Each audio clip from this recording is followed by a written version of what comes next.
Famous story channel में आपका स्वागत है। आइए आज हम आपको सुनाते हैं सुभद्रा कुमारी चौहान की कहानी किस्मत। भौजी, तुम सदा सफेद धोती क्यों पहनती हो? मैं क्या बताऊं मुन्नी। क्यों भौजी, क्या तुम्हें अम्मा रंगीन धोती नहीं पहनने देती? नहीं मुन्नी, मेरी किस्मत ही नहीं पहनने देती। अम्मा भी क्या करें?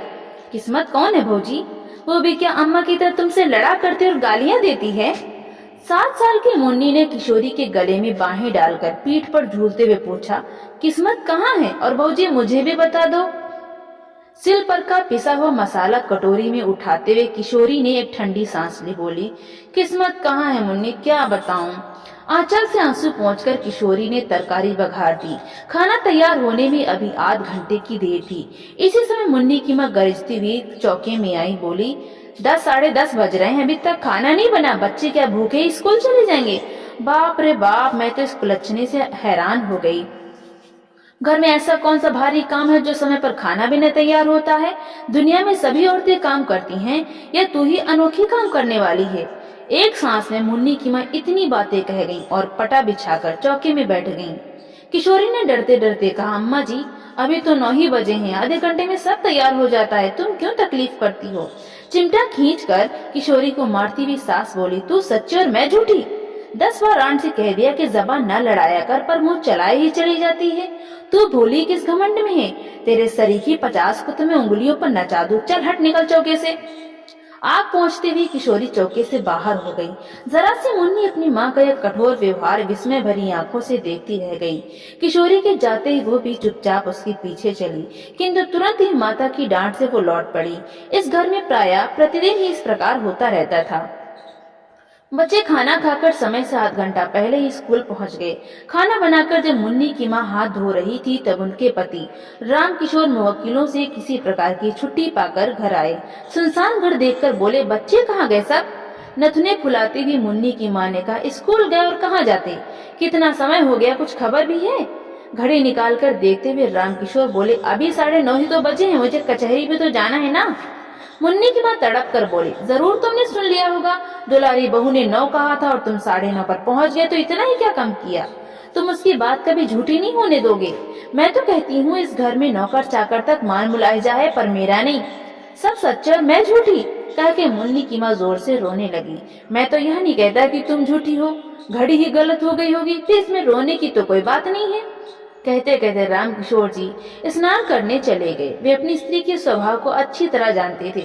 किशोरी के साथ वो कितना दुर्व्यवहार करती है, यह भी उनसे छिपाना था।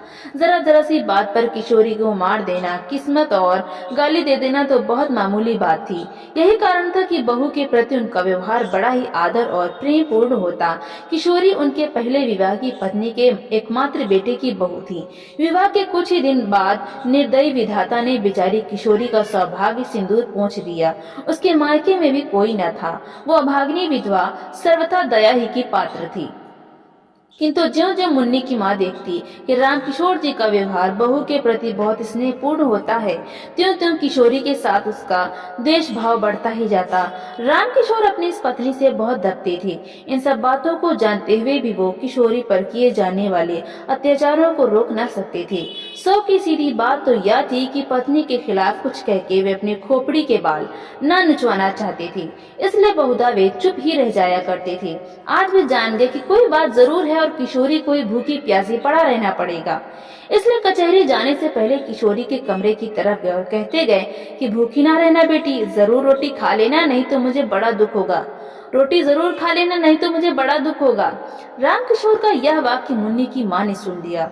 उनके सिर से पैर तक आग लग गई। मन ही मन सोचा, इस चुड़ैल पर इतना प्रेम, कचहरी जाते जाते उसका लाड़ कर गए, खाना खाने के लिए खुशामद कर गए, मुझसे बात करने की भी फुर्सत न थी। खाएगी खाना, देखती हूँ क्या खाती है अपने बाप का हाड़। मुन्नी की माँ ने खाना खा चुकने के बाद सब का सब खाना उठाकर कहारिन को दे दिया और चौका उठाकर बाहर चली गई। किशोरी जब चौके में गई तो सब बर्तन खाली पड़े थे।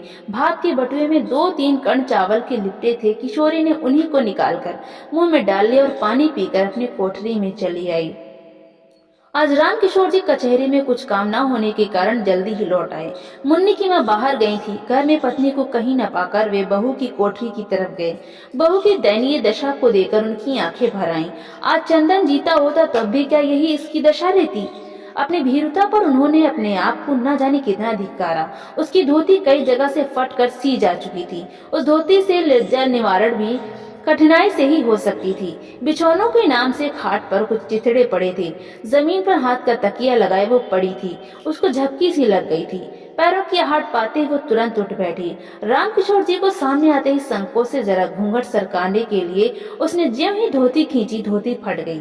हाथ का पकड़ा हुआ हिस्सा हाथ के साथ नीचे चलाया। रामकिशोर ने उसका कमल सा मुरझाया हुआ चेहरा और डबडबाई हुई आंखें देखी। उनका हृदय स्नेह से कातर हो उठा। वे ममत्व भरे मधुर स्वर में बोले, तुमने खाना खा लिया बेटी? किशोरी के मुंह से निकल गया नहीं। फिर वो संभल कर बोली, खा तो लिया है बाबू। रामकिशोर, मुझे तो ऐसा मालूम होता है कि तुमने नहीं खाया है। किशोरी कुछ न बोली। उसका मुंह दूसरी ओर था। आंसू टपक रहे थे और वो नाखून से धरती खुरच रही थी। रामकिशोर फिर बोले, तुमने नहीं खाया ना? मुझे दुख है कि तुमने भी अपने बूढ़े ससुर की एक जरा सी बात न मानी। किशोर को बड़ी ग्लानि हो रही थी कि वो क्या उत्तर दे। कुछ देर में बोली, बाबू, मैंने आपकी आज्ञा का पालन किया है। जो कुछ चौकी में था खा लिया है, झूठ नहीं कहती।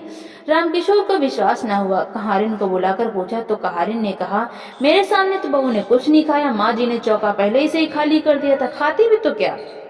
पत्नी की नीचता पर कुपित और बहू के सौजन्य पर रामकिशोर जी पानी पानी हो गए। आज उनके जेब में 50 रुपए थे। उसमें से 10 निकालकर वे बहू को देते हुए बोले, यह रुपए रखो बेटी, यदि तुम्हें जरूरत पड़े तो खर्च करना।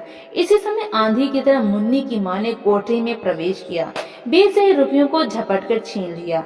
वो किशोरी के हाथ तक पहुंच भी ना पाए थे। गुस्से से तड़प कर बोली, बाप रे बाप, अंधेर हो गया। कलयुग जो न करावे सो थोड़ा ही है। अपने सिर पर चांदी की तो लाज रखते। बेटी बहू के सूने घर में घुसते तुम्हें लाज भी ना आई। तुम्हारे ही सर चढ़ाने से तो ये इतनी सर चढ़ी है। पर मैं न जानती थी कि बात इतनी बढ़ चुकी है। इस बुढ़ापे में भी गड़े ही जागिरे। राम राम, इसी पाप के बोझ से तो धरती दबी जाती है। वे तीर की तरह कोठरी से निकल गईं। उनके पीछे रामकिशोर भी चुपचाप चले गए। वे बहुत वृद्ध तो ना थे, परंतु जीवन में नित्य होने वाली इन घटनाओं और जवान बेटे की मृत्यु से वे अपनी उम्र के लिहाज से बहुत बूढ़े हो चुके थे। ग्लानि और क्षोभ से वे बाहर की बैठक में जाकर लेट गए। उन्हें रह रहकर चंदन की याद आ रही थी। तकिए में मुंह छिपाकर वो रो उठे। पीछे से आकर मुन्नी ने पिता के गले में बाहें डाल दी। पूछा, क्यों रोते हो बाबू? रामकिशोर ने विरक्ति के भाव से कहा, अपनी किस्मत के लिए बेटी।